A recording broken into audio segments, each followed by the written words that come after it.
The story begins with Juan, a poor, struggling young man who can't even afford his apartment rent. He works as an artist, and while his art does bring in a little money, it's not much. We see him sitting on the street painting a portrait of a beautiful girl. When he finishes, she's amazed by the artwork. But just as he's about to start a new painting, a luxurious car pulls up. Inside is the richest man in the village. To Juan's shock, with this man is none other than Juan's ex-girlfriend. The rich man purposely humiliates Juan in front of her. He throws money at him and mocks, "Here you go, this should cover your whole day's earnings," then laughs in his face. Juan, embarrassed and wearing only a quarter of his clothes, gathers his stuff and heads to his worn-out car. Honestly, it's hard to tell whether he's driving it or it's dragging him.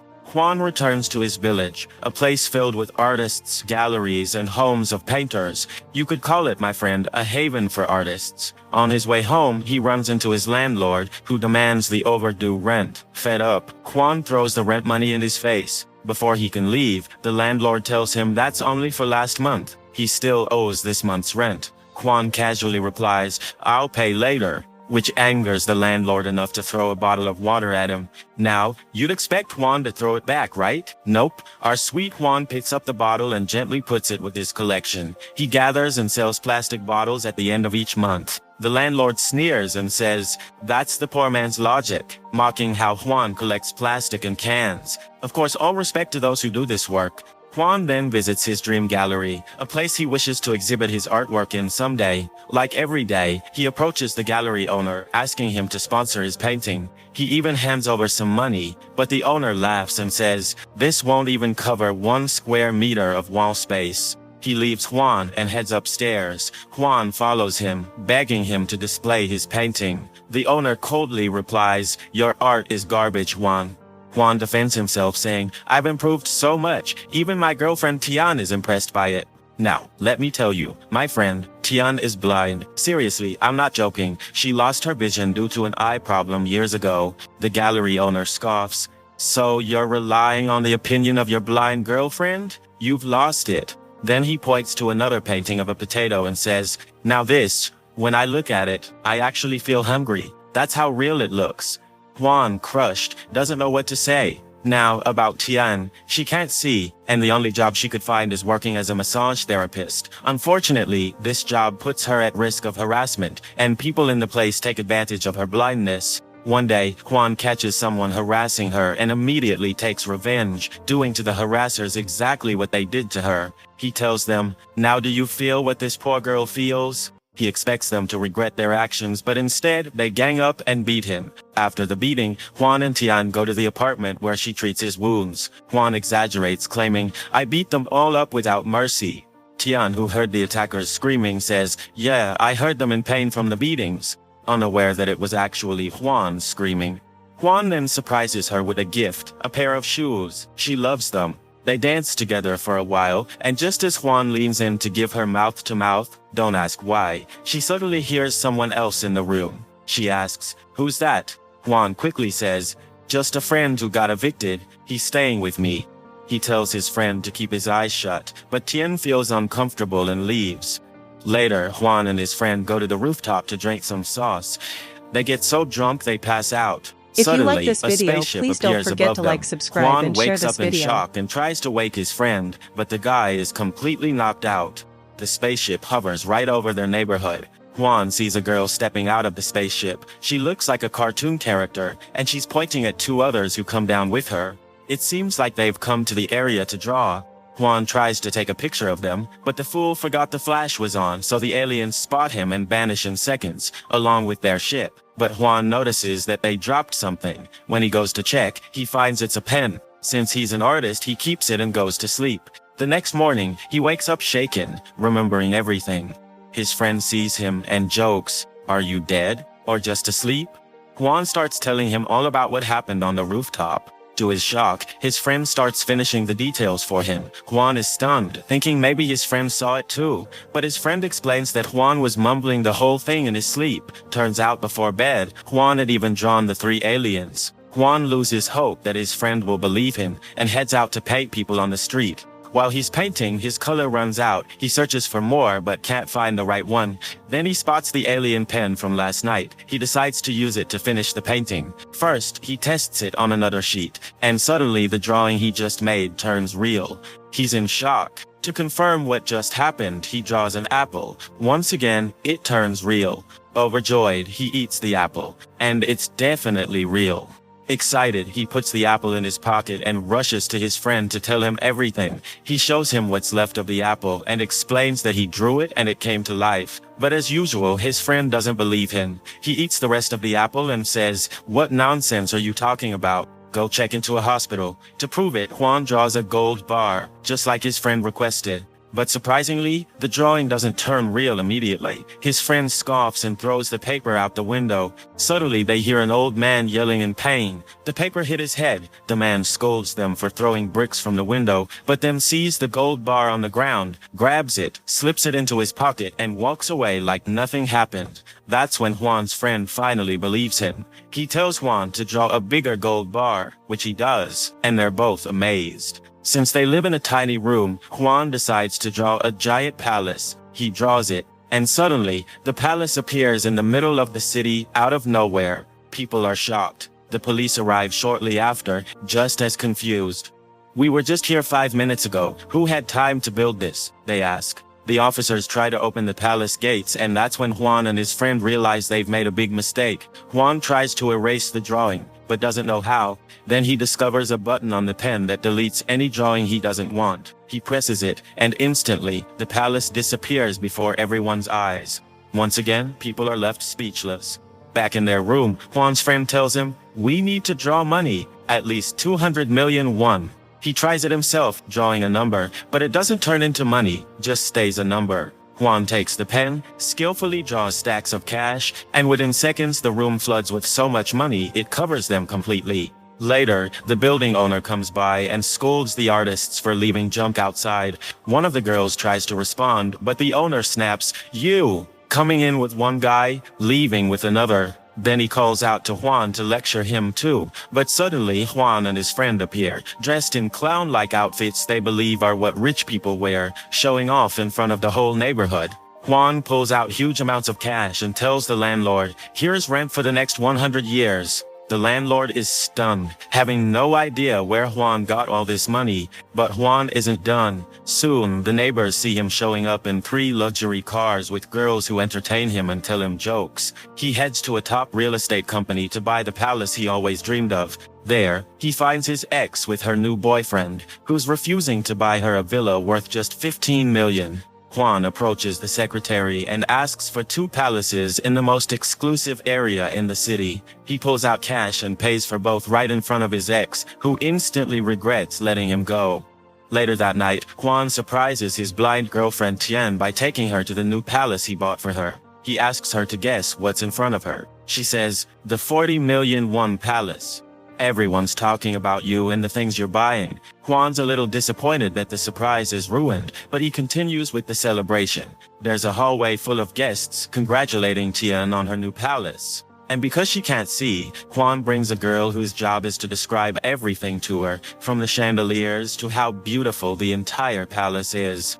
He proposes to her in front of all the guests, but Tian rejects his proposal and walks away. He follows her and asks if she doesn't love him. She tells him that she does love him, so he asks, "If you love me, then why did you reject me and embarrass me in front of everyone at the party?" She replies that she did it for his own good, because if they got married, he would be embarrassed his whole life since she's blind and he's rich. He could choose any girl he wanted. He tells her that he's not rich, that all his wealth came from his artwork. She realizes then that he became famous through selling his paintings. He explains to her the story of the magical pen from the aliens. When Tian hears about the magic pen, she asks him to draw her a pair of eyes and make them real so she can see. Juan likes the idea and starts drawing eyes exactly like those of a beautiful girl. They wait for the eyes to come out of the drawing and enter Tian's body, but instead the eyes appear on the shoulder of Manfa, and it's terrifying. They quickly erase the eyes so they disappear, just like the villa did earlier.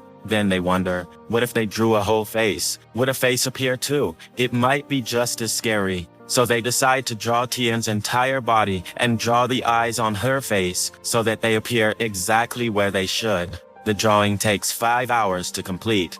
When it's finished, Tian waits anxiously for her vision to return, but nothing happens. She feels like they were just messing with her, so she leaves the house. As she steps outside, she suddenly disappears at the door and reappears from inside the painting, with her eyes open. It worked. Tian can now see. Huan begins showing her around, taking her on tours all over China. Mengfa falls in love with the TikToker he was once dying over. Their lives turn around completely. Huan finally lands an art exhibition to showcase his paintings, artworks that no one used to care about or buy for even the lowest price. Now his paintings are auctioned off and people keep raising the bids. All of this because he became rich, and everyone thinks it's because of the talent behind his paintings. But the idea is that the magical pen doesn't create things out of thin air. Even Tian's eyes didn't come from nothing.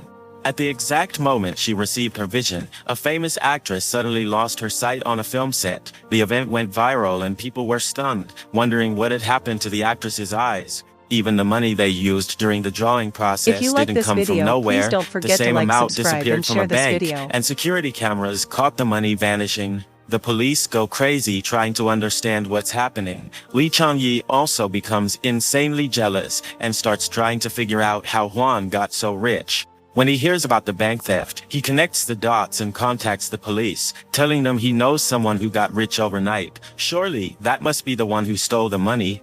The police discover that the serial numbers on the money Huan used to buy apartments match the ones from the stolen bank funds. They go to arrest him and Mengfa in the middle of an art auction, just as people are buying his paintings. Huan and Mengfa try to explain that they didn't steal anything, that they have a kind of magic that lets them get whatever they want, but they don't mention the magic pen. They tell the police, "Ask for anything and we'll make it appear right now." The police ask for a Ferrari. Huan and his friend request that no one looks at them while the magic works. And suddenly, a red Ferrari appears inside the police station. The police are stunned, and since there's no evidence of theft, they are released. That night, someone knocks on their door. They're terrified, thinking it's the police again. But it turns out to be Huan's ex-girlfriend, the materialistic one who had left him long ago. Her husband, the painter Li Changyi, hit her out of jealousy over Huan. She came to apologize for not choosing Huan back then and for only caring about money. She tells him she's divorcing her husband and going back to her family, but Huan says she didn't do anything wrong by leaving him. What could she have done with a poor man who neglected their relationship and cared only about his paintings?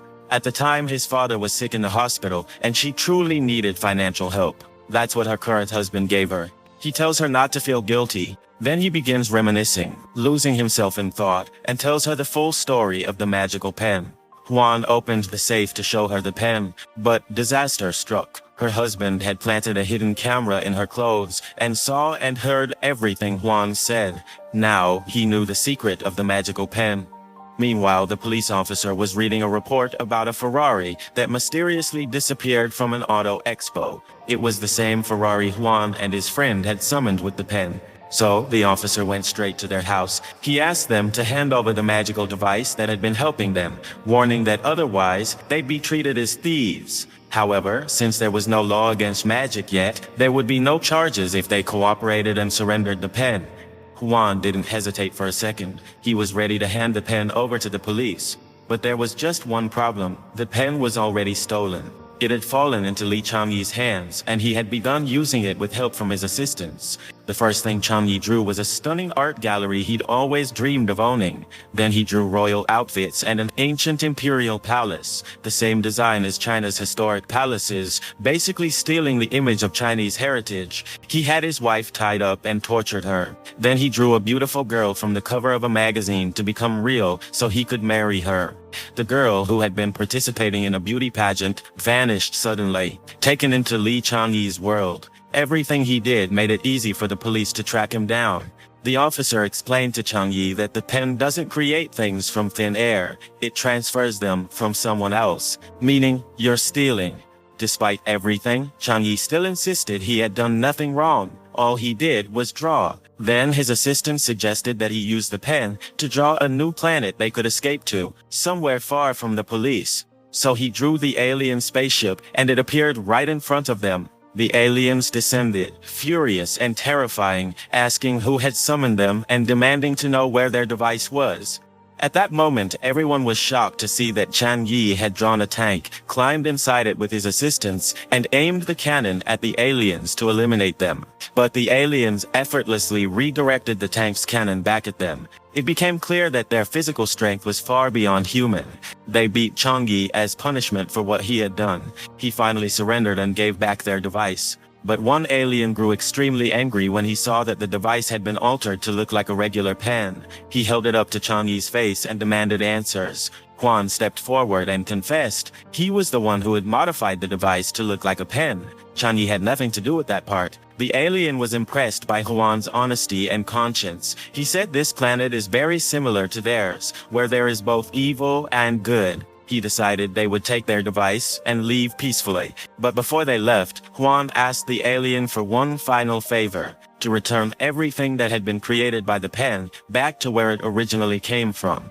The alien agreed. And just like that, everything was restored. Every single object, even Tian's eyes, even the plumbing pipes, even the clothing that Chang Yi and his assistants had drawn, all of it was taken back. The aliens noticed the area was filling with police cars and helicopters. The situation was getting dangerous. They realized all of this chaos was because of them.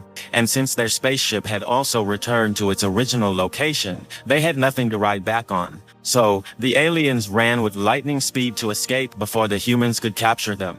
After that, the police arrested Chang Yi and his assistants on charges of kidnapping the beauty queen, who had been drawn from the magazine and held hostage. Chang Yi's wife also came forward and apologized to Huan, saying she had no idea there was a hidden camera on her clothes and that she had nothing to do with any of this. And with that, the story of the magical pen came to an end.